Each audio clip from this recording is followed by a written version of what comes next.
For the past week, media organizations across the globe, including the Irish Times, have been reporting on the Paradise Papers.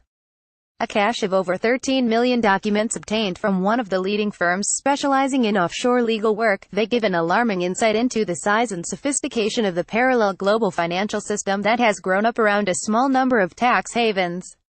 By virtue of colonial and other links to the United Kingdom, the legal systems of these countries are the bedrock on which the offshore world is built. They provide the certainty which enables billions of euro to circulate every day out of the sight of regulators and tax authorities. The most profoundly troubling aspect of what has been revealed this week is just that, by and large, it is all legal and meshes seamlessly with the onshore world in which most of us live and pay our taxes. Same banks, law firms and accountancy practices that we deal with are plugged into this system and make a great deal of money advising their wealthy and powerful clients on how to use it. This whole rotten edifice exists only because it is allowed to exist by democratically elected governments and politicians. And as we have seen this week, many of them are direct and indirect beneficiaries of its existence thanks to the work of the International Consortium of Investigative Journalists and its partners. This shadow world is being exposed to the disinfectant of daylight.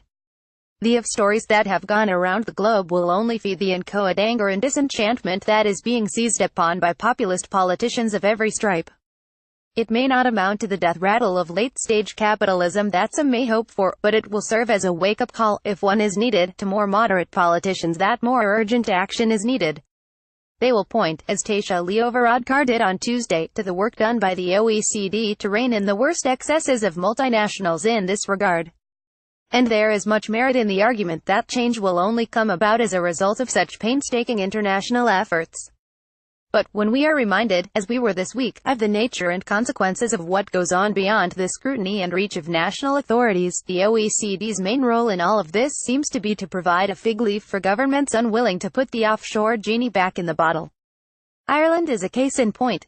We have benefited hugely from our low corporate taxes, and the risk of throwing the baby out with the bathwater is far from trivial. But so is the risk that moderate politicians will, by their inaction, leave the door open to more radical alternatives.